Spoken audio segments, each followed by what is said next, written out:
آج نبی کے بیٹے کی بازار میں بولی لگ رہی تھی، آج نبی کے بیٹے کی بازار میں بولی لگ رہی تھی۔ وہی یوسف جو کل تک کنویں میں تھا، آج مصر کے تخت کا بادشاہ بنا بیٹھا تھا، اور مصر کے تخت پر بٹھا کر اللہ نے دکھا دیا کہ صبر کرنے والا نیچے نہیں بیٹھتا، صبر کرنے والا تخت پر بیٹھتا ہے۔ حضرت یوسف علیہ السلام بچپن سے ہی آزمائشوں میں ڈالے گئے تھے۔ یوسف علیہ السلام کے بھائیوں نے یوسف کے ساتھ دھوکہ کیا تھا، وہ بھائی جو ایک ہی گھر کی چھت کے نیچے رہتے تھے، ایک ہی جگہ پر کھاتے رہے، ایک ہی جگہ پر پیتے رہے، ایک ہی جگہ پر پلے بڑھے، ایک ہی جگہ پر پرورش پائی۔ ان بھائیوں نے محبت کے بہانے ایک دن حضرت یوسف علیہ السلام کو اپنے ساتھ لے گئے، اور پھر یوسف جیسے معصوم بھائی کو بے رحمی اور بڑی ہی بے دردی سے کنویں میں دھکا دے دیا، کنویں میں دھکیل دیا۔ فرشتوں نے عرض کیا، اللہ کیا بھائی ایسے بھی ہوتے ہیں؟ کیا بھائی بھائی کے ساتھ ایسا بھی کر سکتا ہے؟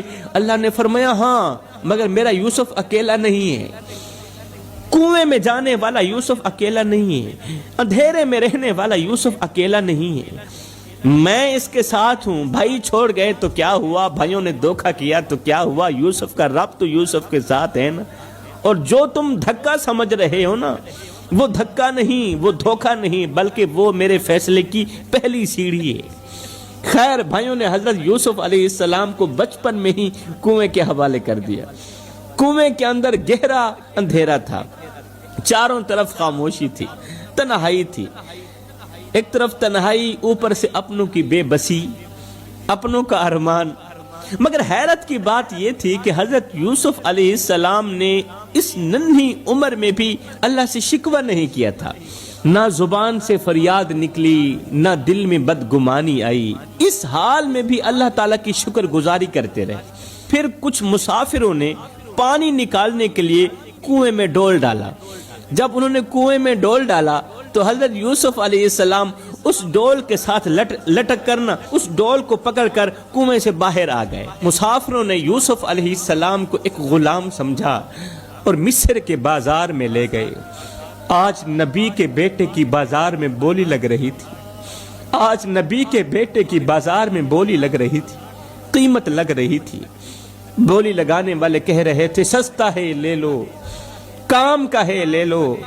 یوسف علیہ السلام کی آنکھیں جھکی ہوئی تھیں، وہ اپنی لگائی گئی بولی سن رہے تھے اور دل ہی دل میں کہہ رہے تھے کہ یا اللہ، اگر تو اس حال میں راضی ہے تو پھر تیرا یوسف بھی تیری رضا پر راضی ہے۔ باہر سے یوسف علیہ السلام کی بولی لگ رہی تھی، اندر سے یوسف علیہ السلام سوچ رہے تھے کہ میرا باپ مجھے ڈھونڈ رہا ہوگا، میرا باپ مجھے ڈھونڈ رہا ہوگا۔ وہ تو جب تک مجھے دیکھتا نہیں تھا اس کا دل چین نہیں پاتا تھا، آج میرا باپ دروازے پر بیٹھا میرا انتظار کر رہا ہوگا، اسے نہیں پتا ہوگا کہ اس کے شہزادے کی مصر کے بازار میں بولی لگ رہی ہے۔ یوسف علیہ السلام سوچ رہے تھے کہ کاش میرے باپ کو کوئی جا کر اتنا کہہ دے کہ تیرا بیٹا ابھی زندہ ہے، پریشان نہ ہونا ابا، جا کر کوئی اتنا کہہ دے کہ پہلے میں کنویں میں تھا، اب میں بازار میں ہوں، لیکن ابھی بھی میرا رب میرے ساتھ ہے، میرے رب نے مجھے اکیلا نہیں چھوڑا۔ باہر بولی لگ رہی تھی، اندر سے جناب یوسف علیہ السلام کے دل نے چاہا کہ چیخ کر ان نادانوں کو کہہ دوں، بتا دوں کہ میں یوسف ہوں، یعقوب کا بیٹا ہوں، مگر پھر بھی رب کی رضا بھول نہیں پا رہی تھی۔